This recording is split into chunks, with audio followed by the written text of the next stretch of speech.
The Regency Grand Hotel ballroom glittered like a frozen jewel on Christmas Eve. Crystal chandeliers cast diamond patterns across the marble floor. A 20-piece orchestra played soft jazz beneath the murmur of Atlanta's elite. Senators in tuxedos, developers with diamond cufflinks, old money heiresses sipping vintage Dom Perignon. Everyone was here to be seen. And tonight, Marcus Langford intended to be unforgettable. At 38, Marcus was the golden boy of commercial real estate. Tall, broad-shouldered, with a smile that closed million-dollar deals. He wore a custom Tom Ford tuxedo that cost more than most people's rent. Beside him stood his wife, Ava Langford, black, poised, radiant in an emerald silk gown that caught every light. Her dark curls were swept into an elegant updo, silver pins glinting like stars. She smiled the practiced smile she'd perfected over 5 years of being Mrs. Marcus Langford. No one saw the cracks. Marcus clinked his champagne flute against hers. "Smile bigger, darling," he whispered, breath warm with whiskey. "This is my night. The waterfront deal closes tomorrow, $180 million. We're about to own this city." Ava nodded. She always nodded. Inside, something had been breaking for months. The late nights. The dismissive comments about her quiet nature. The way he'd started introducing her as "my wife" instead of Ava Hayes Langford. The subtle digs about her skin tone not fitting the new circle he was building. Tonight he'd decided to end it publicly. Cleanly. Dramatically. As the orchestra finished a rendition of Winter Wonderland, Marcus tapped his glass with a spoon. The room hushed like a held breath. "Ladies and gentlemen," he boomed, voice carrying to every corner, "thank you for joining us on this special evening. Tonight isn't just about business. It's about new beginnings. Fresh starts." He turned to Ava. From his inside pocket, he withdrew a thick manila envelope. Not a gift box. Not jewelry. Divorce papers. He placed them on the small round table between them, sliding them toward her with deliberate slowness. Phones were already rising, video starting. "I've decided it's time we go our separate ways," he announced loud and clear. "Ava, sign these. Let's make it amicable. No messy court battles. You walk away with what's fair, which honestly isn't a lot." The room imploded. Gasp. Shocked laughter that died quickly. A woman's flute slipped from her fingers. Crystal shattered on marble like gunfire. Whispers erupted into a low roar. Ava stared at the papers. Her breathing stayed even. She lifted her gaze to Marcus. Her eyes were calm, almost sorrowful. "Here?" she asked softly. "In front of everyone?" Marcus smirked. "Why pretend? You've been distant. Unhappy. Sign and we both move on. Merry Christmas." Across the room near the bar, Reginald Hayes watched. Silver-haired, impeccably tailored, face carved from stone. He swirled his scotch once. Took a slow sip. Made no move. Marcus never looked his way. He never had. 5 years earlier, Marcus had seen Ava at a charity gala and pursued her like a deal to close. He thought she was the beautiful daughter of a mid-level investor. He never asked why deals kept falling into his lap after the wedding. Why competitors mysteriously withdrew bids. Why banks approved loans they'd previously denied. Reginald Hayes ran Hayes Equity Partners, a quiet powerhouse that held silent stakes in half of Atlanta's skyline. He had quietly funded Marcus's rise, not for Marcus but for Ava. To give his only daughter the life she deserved. Marcus thought he built it all himself. Ava reached for the pen Marcus extended. The room held its collective breath. She signed.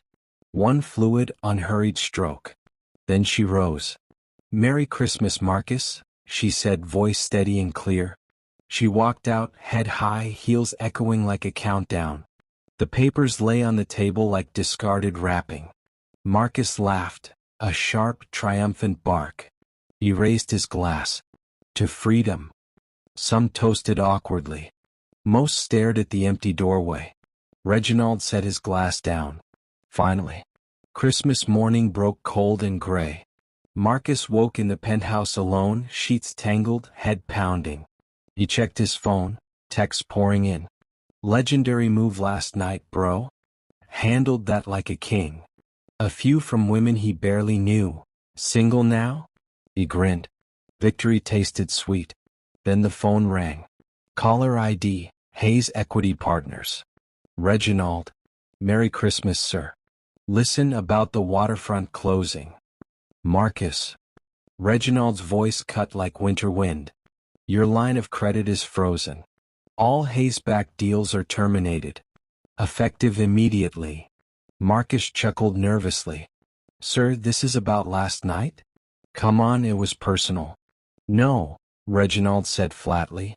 It's business. You humiliated my daughter publicly. On Christmas Eve. In my hotel. Your hotel? I own the Regency Grand. Quietly.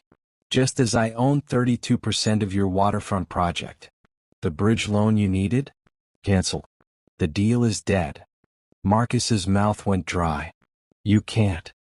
I already have. Pause. And every introduction, every favor, every door I opened for you over the last 5 years? Slam shut. Permanently. Click. Marcus stared at the dead phone. Then at the Atlanta skyline, buildings he'd once claimed as his empire now felt borrowed. He called his broker in panic. Check my accounts. Sir, the broker interrupted, voice tight. Margin calls are triggering. Hayes withdrew guarantees. You're overexposed. Badly. Marcus's legs gave way. He sank to the floor. By noon he was at the office. Empty. His assistant's desk cleared. A single post-it, HR will contact your termination. LinkedIn notifications exploded, connections withdrawing like rats from a sinking ship. Partners ghosted. Emails bounced. The waterfront project? Scrapped headlines already circulating. He sped to Ava's old loft, the one she'd quietly kept. She opened the door in gray sweats, hair in a messy bun, no trace of last night's glamour. Marcus pushed inside. Ava, call your father. This is insane. Tell him to stop. I was drunk, emotional. You know me. Ava shut the door softly. I do know you. That's why I signed. He paced the small living room. My career is imploding. Everything gone. Your dad is destroying me. My father, Ava said, folding her arms, has never destroyed anyone who didn't destroy themselves first. Marcus froze. What does that mean? She sat on the couch, voice low but clear. You really think you earned all of it alone? Every promotion after we married. Every lucky bid win. Every rival who suddenly backed out. That was Daddy. He never told you because he wanted you to feel strong. Independent. He did it for me. Because he thought you loved me. Marcus's face drained of color. He controlled my entire career, she finished. And you never once questioned it. You just accepted the glory. Then, when you felt big enough, you decided I no longer fit. Too quiet. Too dark-skinned for your new circle. Too real. He collapsed into a chair. Ava, I'm sorry. I didn't know. You didn't want to know. Her eyes were steady. You saw a trophy wife. Not a partner. Not a woman with her own mind, her own family. She stood. Last night, when you handed me those papers in front of the entire city, Daddy saw what I'd been protecting him from for years. The real you. Marcus's voice cracked. What happens now? Ava walked to the window. Snow drifted past the glass. You rebuild. Or you don't. But you do it without him. Without me. She turned. And Marcus? Never again humiliate a woman who loves quietly. Because the quiet ones, we remember everything. He left in silence, door clicking shut behind him. 8 months later. Marcus Langford was a shadow. No office. No deals. Living in a one-bedroom rental on the edge of the city, chasing freelance consulting gigs that barely covered rent. His name still brought whispers, at first pity then indifference. Ava filed for divorce on her terms. No ugly court fights. She kept only what she'd brought into the marriage, and quietly launched the Hayes Women in Development Foundation, mentoring young black women in real estate and finance. Seed funding came from Reginald. Quietly, of course. Atlanta still talked about that Christmas Eve. But the story shifted, from Marcus's bold move to Ava's grace under fire.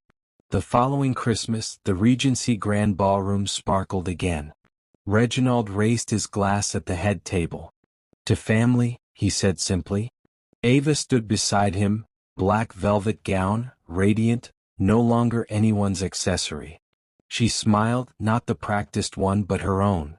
In the back, a waiter in a cheap rented suit carried a tray of champagne. Head down. Shoulders slumped. "Marcus." He glanced toward the head table once. Saw Ava laughing softly at something her father said. Saw the quiet power that had always been there. Then he slipped out the side door into the snow. No one followed. Because the man who forced a signature on Christmas Eve had signed away everything that mattered. And the woman who signed without tears had quietly taken it all back. And more.